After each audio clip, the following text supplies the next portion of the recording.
words. That's the only caveat. Okay. Thank you. Thanks, Ryan.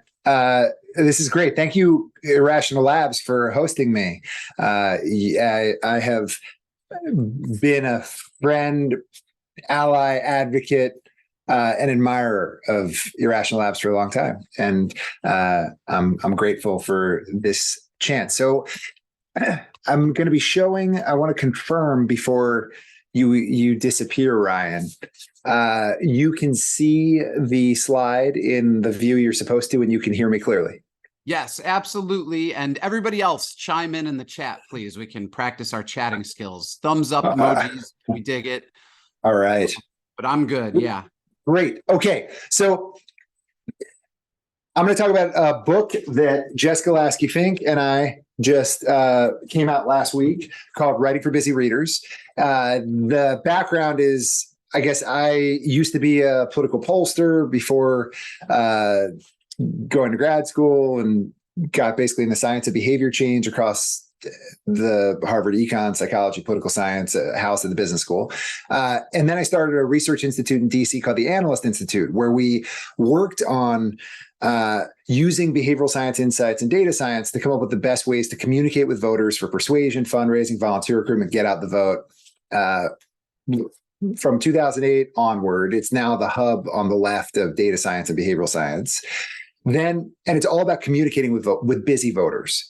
And then shifted back to academia. I'm a professor at the Harvard Kennedy School, where all the research for the last 12 years has been on how do we mobilize families to support kids outside of school. And so it has been the same kinds of interventions, except we're trying to mobilize families and support kids. In the process, started a company called Everyday Labs that works with school districts around the US, including many districts related to where people are right now, using communication like a program of communication to families, busy families, to mobilize and empower them to support student success through reducing absenteeism. During the pandemic, final part of the biography, during the pandemic, Jessica and I were working with state and local elected leaders and bureaucrats, and also organizational leaders in the private sector, on how to write to our busy constituents. So many stakeholders, so little time, everyone is busy. And what we realized is there's a small number of principles for how do we write so that busy people read and respond to what we write. So the kinds of communications we're talking about are not New Yorker articles or poems. We're talking about practical communications, things like we want people to read, understand, respond to updates, introductions, announcements, marketing, reviews, requests, reports. Across every modality, everything we write, we are writing to people who are busy and are skimming what we write. And the question is, how do we write so that we accommodate skimmers so they actually read and respond to what we're writing? So I would start with, let me see if I can get this to work. There we go. If we were in person, I would have you raise your hand if you have ever received a text message where you look at it and you're like, I can't deal with this right now, and I'll deal with it later. Everyone would raise their hand. Then we'd say, well, that's the shortest mode of communication we have. And still, you're like, well, I can't deal with it. And then I'd say, keep your hand up if you've ever not gotten back to it. We're all procrastinators. I'll deal with that later. Turns into never. That is the shortest mode of communication we have. We then talk about email, which is one of the many modalities we communicate through, but one of the most problematic and challenging for people in managing their work lives. I want you to enter into I don't actually want you to enter the answer to this question in the chat, but the next one I do.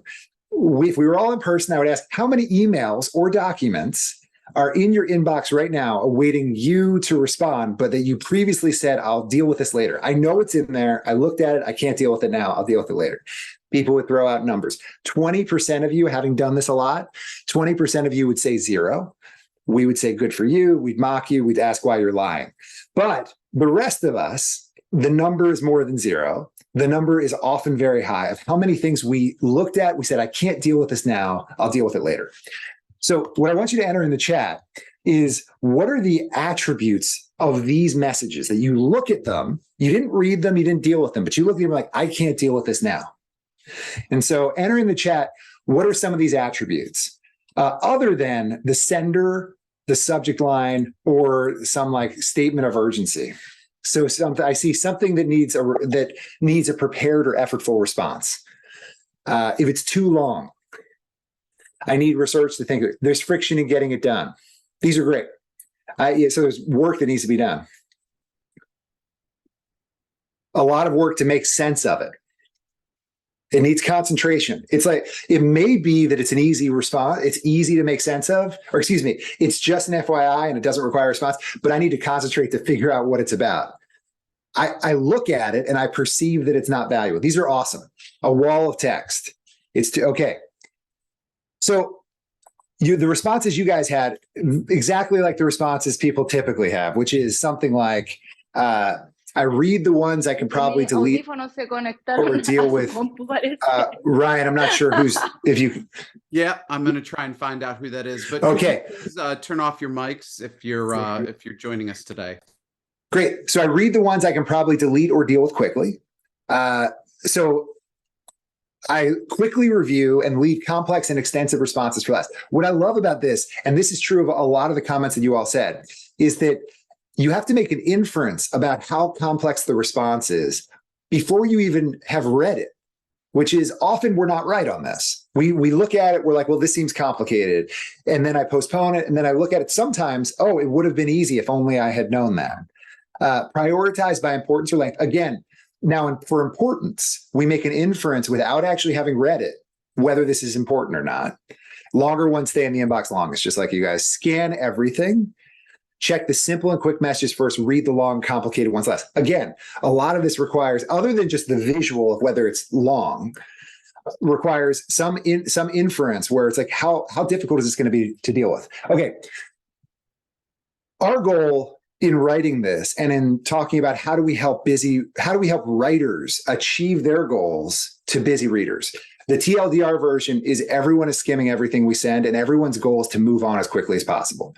So how do we help people navigate that? And it turns out it's pretty straightforward.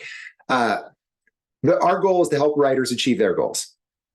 And so that's to be more effective when writing. But in the process, it's also just kinder to our readers to not waste their time. So if I send you something that would have taken you 4 minutes to read, but instead it can take you 1 minute to deal with or to understand if it's just a disclosure or if it's an update in a report or it requires some key decision. If it was going to take you 4 minutes, it now takes you 1 minute. I've saved you 3 minutes. It's disrespectful of the reader's time to write in a way that does not help them navigate it as quickly as possible. Additionally, it's just inequitable and inaccessible and not inclusive at all to write in ways that require a ton of time, and they're often really hard for people to make sense of.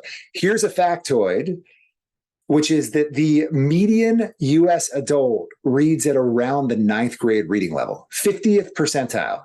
20% of US adults read at around the 5th grade reading level, US adults. And so when we write in complicated, long sentences, or in particularly cognitively taxing ways, those who can read it may decide to just defer reading it because it's cognitively taxing. It's also totally inaccessible to a large chunk of people. So one person actually wrote, when we were talking about what are the attributes of messages that make them more likely to get responded to, that lengthy or disorganized writing is disrespectful of the reader. It's worth just stepping back. Our goal at the end of this is I'm going to say everyone needs to add a round of editing after they're done writing it, saying, how do I make it easier for the reader? When you make it easier for the reader, it's more effective. It's also kinder. It's also more respectful. It's also more accessible. Just to give you foreshadow where we're going, I'm going to give you 2 of the 6 principles, and then we'll take Q&A, and I'll share a bunch of links and stuff. So I'm only going to go for another 5 or 10 minutes. First principle is less is more. I'll show you some experiments. Everyday Labs, the attendance organization that we started during the pandemic, we have absenteeism data from around the country. So we were uniquely positioned to talk about absenteeism around the country. So we did a webinar where I was interviewing the leaders of Dallas Independent School District in Broward County, Florida. We had something like 4,000 people. It was a hot topic, and we were well positioned to be of use. They wrote the marketing team wrote this message to the potential attendees. I propose, why don't we just delete all the descriptions? The title is clear enough, and just say who the speakers are. I had a couple hundred people read both. Jessica and I had a couple hundred people read both. And almost everybody, 93% of people, think the longer one would be more effective at getting people to register. We ran a randomized experiment about it, tripled the sign-up rate, deleting the words. Similarly, with some grad students, we scraped all school board members' email addresses. So we have like 7,000 school board members in the United States. And I want them to fill out a survey. And I do a lot of respectful language about how you're doing important work. We really appreciate what you're doing. I know you're busy. Thank you. Will you please fill out my survey? It would help us. But I know you're serving a lot of people. That's one condition. Another condition, we just delete all the middle. And I say, I'm a professor. Will you please fill out my survey? Again, almost everybody thinks the longer one is going to get a higher response rate. Doubles the response rate when we cut the words. I work with the Democratic Governors Association to do experiments on fundraising emails. And they had over 700,000 people respond to this email, or on the list, donor list for this email. And the other ones, I decided what to cut. Here, we just used an arbitrary criteria. Why don't we delete every other paragraph? So we just arbitrarily deleted every other paragraph. And when you had people read both, they thought the arbitrarily concise one was incoherent, right? Like we just deleted, so it didn't even make sense anymore. Ran the experiment, increased donations by 16%. There's three kinds of less is more. That's the end of that principle. We're going to do one more and then we'll push on. We'll take Q&A. There's three kinds of less is more. Strunk and White would say omit needless words. That's easy. It's costless. Yes. If it's not needed, cut it. The second is cut ideas. And one of the insights is that the more you add, the less likely someone is to read and respond. And so there's a trade-off. There's no right answer, but you just need to know that the more you add, the less likely someone is to engage. And so the optimal message is not one word. It's also not probably 100 pages. You have to make judgments. But we would say omit kind of not needed content. Because the more you add, the less likely someone is to read and respond. It's just a trade-off. The third is the more requests you make, the less likely someone is to respond to any of them. And so we've done others, especially, we've done fewer on this, but we've read a bunch that others have done where when you add multiple requests versus just one, it actually decreased the likelihood of any one of them getting responded to. Fewer words, fewer ideas, fewer requests. That again, we just want to help writers achieve their goals. And that means writers have to be super clear on what their priorities are. And once they do that, then it's easy to decide what's in and what's out. The second is design for navigation because everyone skims. We're going to do a little activity. I'm going to show you a real document that a real school district sent home to parents during the pandemic. I want you to imagine being a parent on a Wednesday evening, stirring pasta with nagging kids. It's a full day. It's a stressful day. And your kid hands you this printed form. You're going to get 8 seconds. That's this. This bar is 8 seconds. And I want you to pull out whatever information you can from this thing. 8 seconds is pretty generous. Okay. Like busy house, busy time of day, very stressful time of life. You're not going to get everything. We should get the laughter out of the way right now. You're not going to get everything. But I want you to just pull what you get out in 8 seconds and enter it in the chat. And it's totally fine and great. It's going to be incomplete. But I'm going to show you this is a real thing that they sent home to busy parents. And then I'm going to show you how writing so that it's easy for people to skim makes it more effective. But first, this is not easy to skim. You're going to get 8 seconds. That was 8 seconds. It's automatic. Don't waste 3 of them laughing. It's an absurd task. I'm warning you. Go. And then you're going to enter in the chat.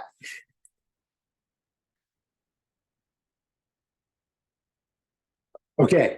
An impossible task, but it was a real one that district sent home. Okay. So I'm going to throw out some phrases. You can look at what your co-attendees entered. There's an infection. What's a close contact? Here we go. Closed. COVID is bad. Exposure informed. close contact, the definition, stay within 6 feet. If your child is sick, honestly, nothing other than the word COVID, disinfection. Many things are being done. Schools close, survey for know if your child has symptoms, a whole bunch. Okay. So now I'm going to show you it again. It looks like about 25% of you saw something that I think is, as a parent on a Wednesday, the most important thing in this. This is the document. I think the most important thing, which about a quarter of you guys pulled out, is that school's closed for the next 2 days.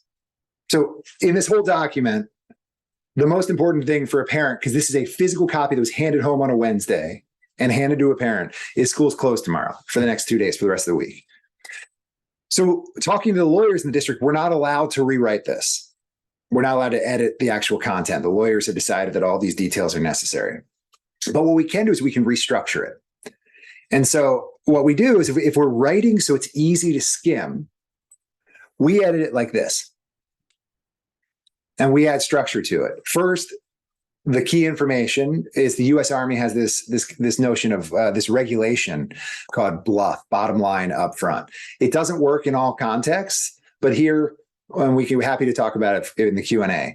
But here we just, bottom line is school's closed the next 48 hours. All the same content. And you can see how much easier it is to skip around. You may not be interested in what the school is doing, so you can skip that. You may already know what a close contact is or not really care. Skip that. You want to know what to do with your child is sick? Easy structure. So I'll compare the two, right? If you design for navigation, you make it easier for readers. Here we have exactly the same content. We've just made it easy for readers. Here's another example that some friends and collaborators at Ideas 42 did with the New York City Police Department. This is a court summons. You may not know this, but the point of this document, it's given to about 350,000 people every year in New York City. The point of this document is to tell the recipient where you're supposed to show up to court, when, and what time. And you can see that that is not at all obvious from looking at it. So what they decided to do is, why don't we make it easy? And this is a really high stakes context, right? You don't show up, you get a bench warrant issued for potential arrest. And so this leads to this massive escalation of contact with law enforcement, very disproportionately hurts people of color in New York. And half don't show up and get these bench warrants issued. So what they do is they redesign it. You would think that this is very important. A law enforcement officer is giving it to you, so it's important. You would pay attention. If any written document is going to be read closely, this might be. But they rewrite it, make it really easy for a skimmer to, like a busy, distracted person, to read. Label it as a court appearance ticket. Notice this is exactly, show up to court on this date. This is where you're supposed to show up. They found that changing the implementation, just do it in this sort of experimental design, this discontinuity design, they lead to, just during this time period, 25,000 fewer bench warrants being issued by shifting over to one that makes it easier for people to read and navigate, how to navigate for skimmers. The idea is everyone is skimming. So how do we make it easy for skimmers? There are 6 principles. We talk about them in the book. I'm going to take questions, but I want to show one quick example. At the Harvard Kennedy School, we do these executive education workshops online, and they sent out, their marketing team wrote this promotion for me doing a training. One of the principles is make it easy to read, make reading easy. I would never use the word corresponding anymore. I would probably just say writing. But this was the webinar the workshop I was going to do with them. I gave their marketing team the checklist that I'm about to send you. I'm going to send you a checklist over the chat. It's with sub rules and whatever. And then they rewrote it. So they didn't have the benefit of even this level of discussion. And they edited it so it looked like this, right? The less is more, designed for navigation because everyone skims, make reading easy, use enough formatting, but no more, emphasize why readers should care, make responding easy. These will all look pretty familiar to you. They went from college sophomore reading level to a 7th grade reading level. And then they ran a big experiment with 100,000 respondents, 100,000 people on their list, and more than doubled sign-up rates. And that was with no coaching, just with the checklist. But the first one is professionally done. It makes sense. Here's the wrap up. The book is Writing for Busy Readers. It's co-authored with Jessica Lasky-Fink, my collaborator in a lot of this work. Here's the checklist. I'm going to send it out over the chat right now. Let me put it up. Here's the checklist. Chat, checklist. And we'll send it out over email too. And then I'll do this guy there, and then we'll hit play. Okay. The checklist you'll see is unpacks each of the principles. And one thing that we say is I work with an incredible range of organizations, from insurance companies to startups to CIA analysts. They all have their own context. There is not a right way to write. The only thing that we need to know is that all of our readers are busy and they are skimming. And if we don't make it easy for them, it is very likely they're not going to read closely. And so the goal for effectiveness is be clear on what our goals are and make it as easy as possible for the reader. Next, I want to show you, and this will be the last thing, we trained GPT-4 on the principles of how to write for busy readers. And then, so on the website, which I'll show you right now, we actually have a tool, and we're about to release a Chrome extension for it, where it can edit your emails, just as it's trained on email. So you could do it for any kind of writing. But let me just take this, and here we go. So here's a sample email that a school might send a parent. And I happen to do a lot of stuff with schools. And so this is something that was forwarded to me. I apologize for not getting you this information. The program's here. Shay can sign up for this stuff. They meet 4 times a year. Or 4 times a week. Here's some details. It's about calculus. Does Shay still want to do it? Okay. That's the structure of the message. We're going to hit submit. And, so ChatGPT is not trained on how to write effectively. It's how it trained on all the writing we've ever done, which is not necessarily effective writing. This is trains GPT on the principles, and then with a bunch of examples on email. So I would think the most important content in this is the student still interested? Okay, so I'm glad that's bolded. They also unpack this entire paragraph into just here's what you need to know about the course. I wouldn't bold this, but whatever. You all play around with this stuff. And because you know how these things work, it produces a different thing every time. But what I love as a teaching tool, when I teach this material, is showing how you might apply it. It doesn't look like this. This just cut the words in half. But different ways to apply it. And then a lot of people now use it actually to edit their writing. And in the process, you only have to use it 3 or 4 times to get the intuition of this is how I should do it, to make it easier for readers. The idea is you want to make it as easy as possible for readers.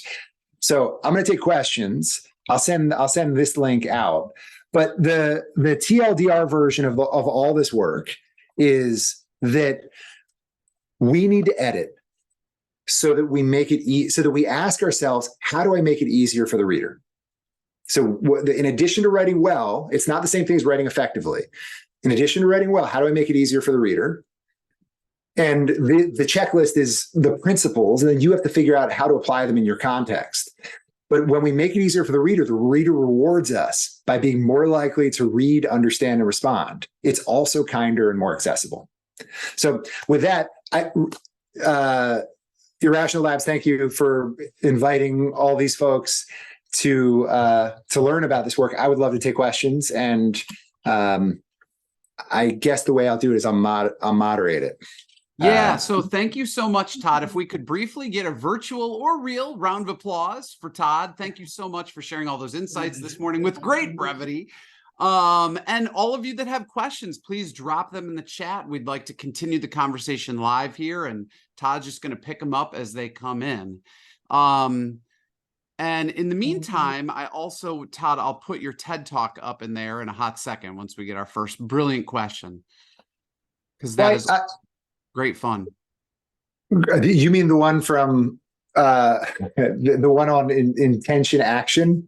Yes, yes. No, you guys should watch this. I focus on writing for busy readers. And the idea is, how do we make it easier for readers? And the book unpacks it, the checklist, share it with everybody and anybody, use the tool to learn how it works and to be better at it. Okay, you can do your thing, Ryan, if you want with that, but I don't want to distract. Like, the point is the point. We need to make it is kinder and more effective to write in a way that makes it easy for our readers, because no one cares about our writing as much as we do. And their goal when they're reading what we write in any modality is to move on as quickly as possible, whether it's Slack or text or email. And often they move on without our point getting across. So, okay, so I'm looking at these.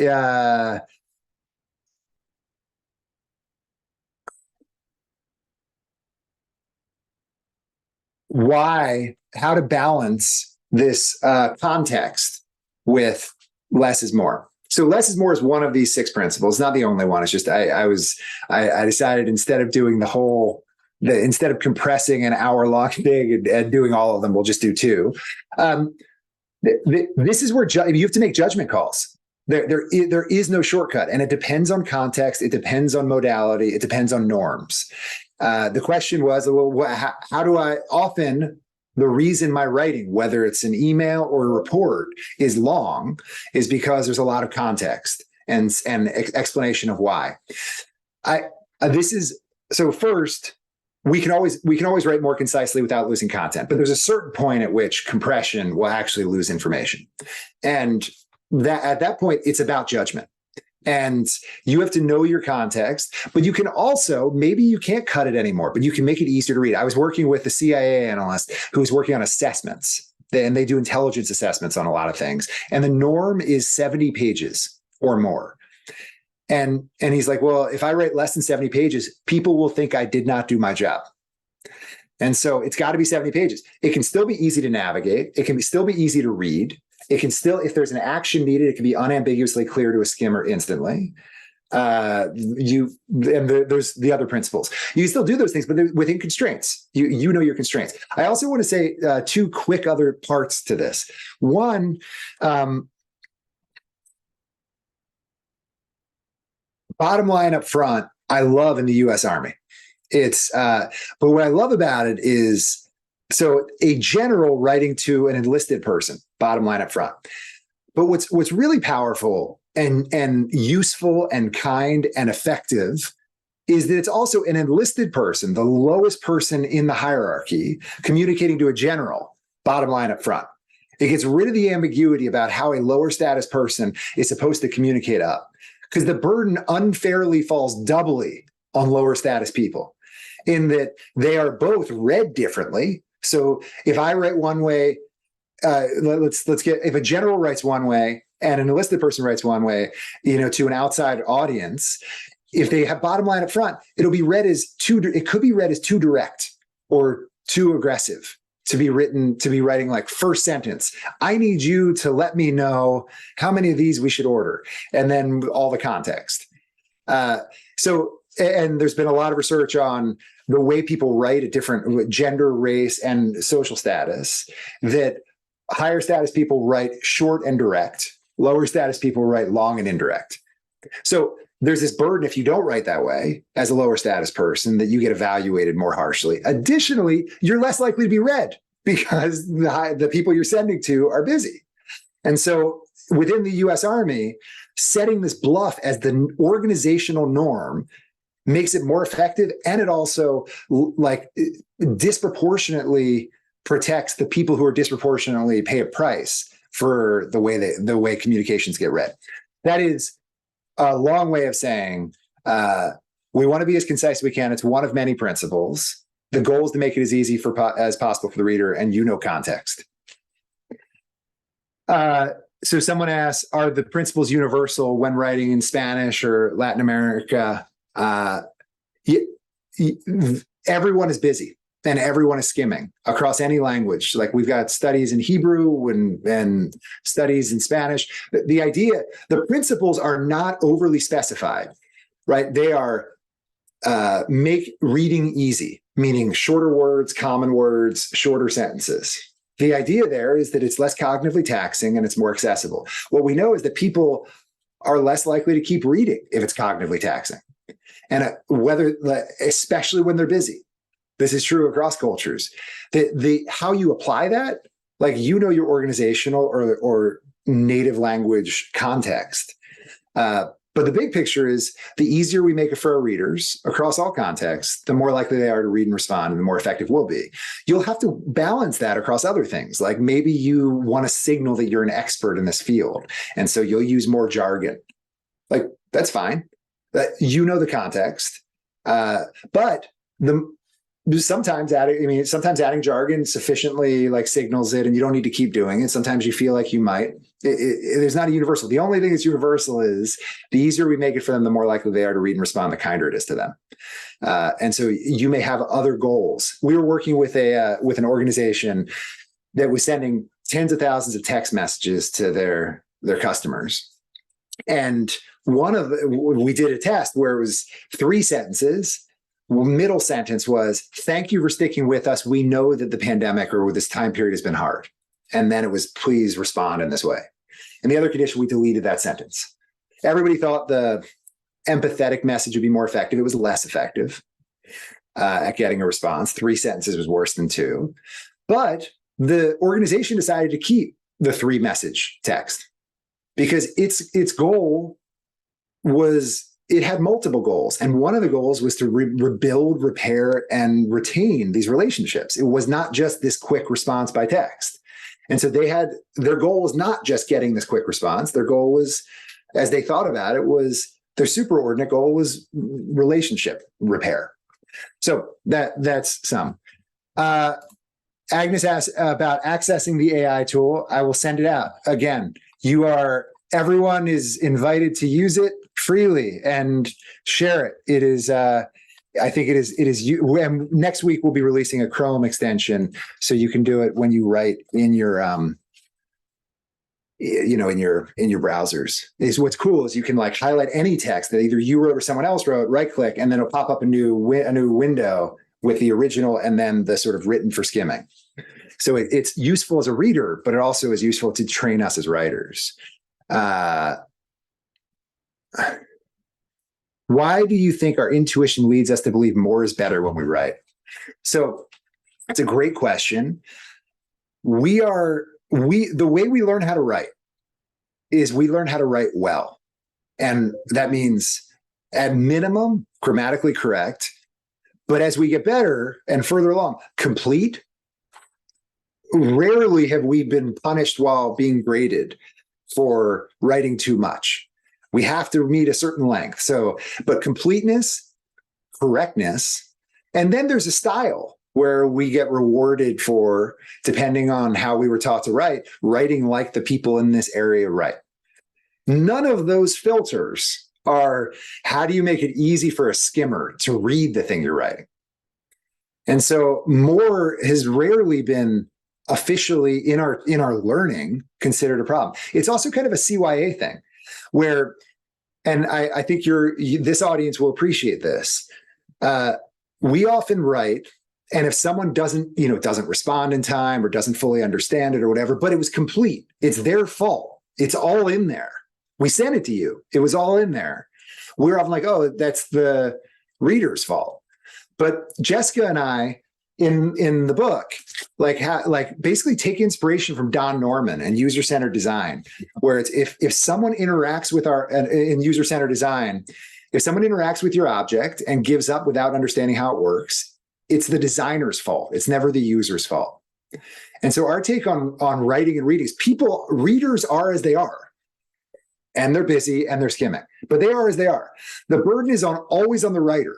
If I send you something and you didn't get the gist before you gave up, that's on me. I need to write in a way that accommodates and reflects the reality of how you're reading. And I can't fall back on, it was in there, you should have seen it. Because look, we're pounding. No one is reading carefully and closely. They may read the sections they're particularly interested in, or if they have a lot of time or this is really important. But the idea is it is the writer's responsibility to make sure that it gets through before the reader gives up. And readers very often give up before they even get the point.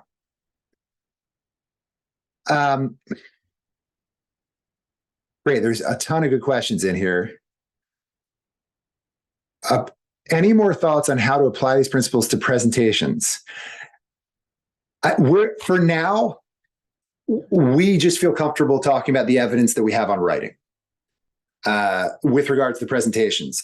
I have lots of thoughts on presentations. I have not run experiments on it. I do not feel, and I've read, we're not there yet. But what I do know is everyone's busy. The difference between in-person and written is that in person you have captured you've captured them. They may mind wander. They may just sort of like they may be thinking about something else. But you are physically, you have their physical attention and some proportion of their cognitive attention. In writing, the default behavior is quitting. like they're like, nope, and they move on to the next thing. And so writing is a different thing where what you're really fighting is just them leaving. Whereas in person, there's a little bit more where you have them captive. And so you can do a longer windup if you have time, or you can provide, like hold them in suspense. But in writing, you're really fighting with whatever is next on their list and everything that is next on their list. And so, but yeah, well, for now, that's all we'll say about presenting. I mean, I'm eager I'm eager I think that's the next area that I'm going to start doing research in, and I'm going to review research on. But at this point, we're just talking about how we write.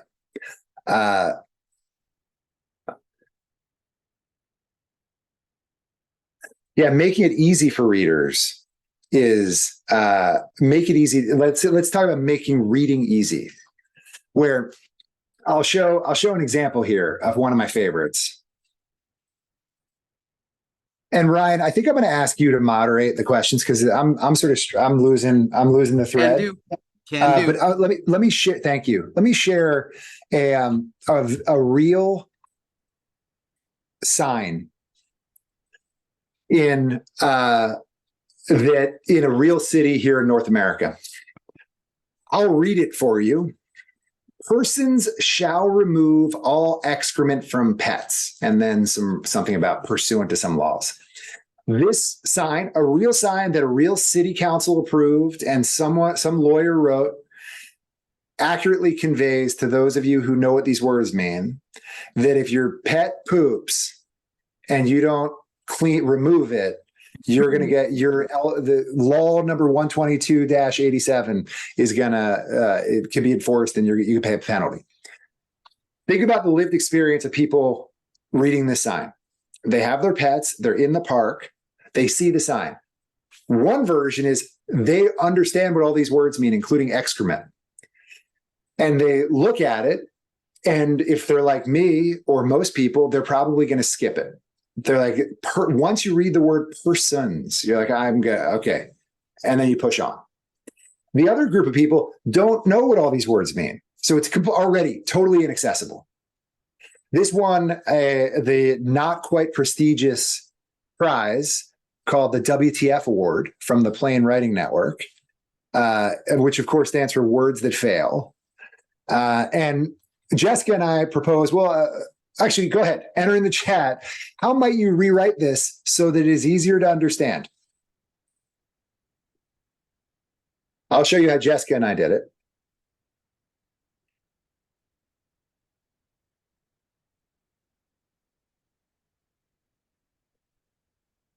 You can see what others in the chat enter. I will read for the viewing audience. Pick up your dog's poop.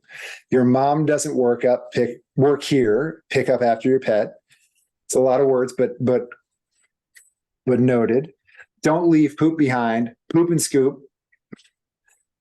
Some of these, I want to maintain the precision of it's about poop and it's about pets, and not just dogs. Good. These are good. Pets poop too. pick up your dog shit. I don't know if the city council would approve that. Okay. So here's, I mean, Jessica and I just really simply, we're like, okay, scoop your pet's poop. Fine. It's easier to read. And here's a way to think about ease of reading. Shorter words, more common words. So common words are easier for people to read than uncommon words and shorter words. And then shorter sentences and less grammatically complicated, complex sentences. So one thing that my favorite part of writing this book has been was learning about the eye tracking research where they track people's eyes as they read. And what you see is if you compel people to read, which is not a common experience, but if you force people to read, they go word, word, word, word, word, word, and then a period, and they pause at the period. And you guys should check yourselves when you read next, watch how you do it. And often they will regress, which means go backwards and reread if at the point of synthesis, they don't get it. And so what happens when you have grammatical complexity or longer sentences, you make that synthesis harder. Increase the chance of regression and also increase the chance of flaking, just like taking off. And so, but it really, what's cool is this, they call it the period pause effect. Boom, boom, boom. And then they stop. And I never caught it until I read about it. And I do it, which is at the period, it's like the writer is telling us the idea is over. Did you get it? And if not, you got to go back and figure out because they're moving on to a new idea. And so the idea is that's what, when we talk about simple writing, we want to basically, the whole thing is you want them to be able to go through it quickly, one pass without ever having to regress, because regression takes time. It's taxing. They're going to flake because they've got a million things they're going to move on to. Ryan, what's the next one? Yeah, Vicky was wondering, she said, most of the added length to my writing is due to starting with why. Any suggestions on how to balance providing the why with less is more? I actually, that was the first one that I read. Where I was, where I think it's trade-offs all the way down. It's first, you can cut words as much as you can. Then you have to make judgment calls about what fits the context, norms, and writing expectations. And then you can add those other features of structure and simple writing and make the behavior easy. And then what would you say in public policy writing, what is the most common mistake that you see? I mean, of all the mistakes you mentioned, what is the greatest hit? It's impossible. It's impossible for me to nail it down to one. I got an email today from someone in a state department of criminal justice who was a former student. And she was saying that in their new regulations, she wrote the regulations in this style of what we're talking about. And that she got emails and forwarded me the emails from other electeds, legislators, saying it's the clearest regs they've ever gotten. And that it's the first time they fully understood what the reg was trying to say. Maybe, but that's, there's lots of, it's all over the place. And when I think about it from a private sector perspective of firms and startups, we have internal operations. How do we communicate internally? It turns out there's a lot of error and failure there. I was working with an NFL team where they think that 20% of big plays are because of mental errors, not physical or skill. And they think it's internal communication, both on the field, but also in the week before. They have a lot of writing that players have to read and go through. Internal, but then external communications, to whether it's proposals and sales pitches, to emails, to sales and marketing, the whole direction. We have all the external communications. For those, our clients are even not only are they just busy and we're in their way, but they are truly trying to move on as quickly as possible. And very often leaving opportunity and money on the table that is bad for all of us, including them, because they moved on before they pulled out the information that we think is important and valuable to them. And again, that's on us, not on them. Ryan, do you have another one? Yeah, no, actually, I believe you answered everything in the chat so far. So does anybody have any other exciting questions? Otherwise, we'll go to kind of big parting thoughts. So last chance. While you're entering those, there's another one that I really like, which is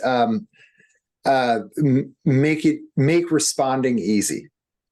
And those of you who are in the Irrational Labs world will know this is where I put most of behavioral science, which is, if it's important for us, we want to make it easy for the reader. And whether it's reducing friction in the purchase or reducing friction in replying.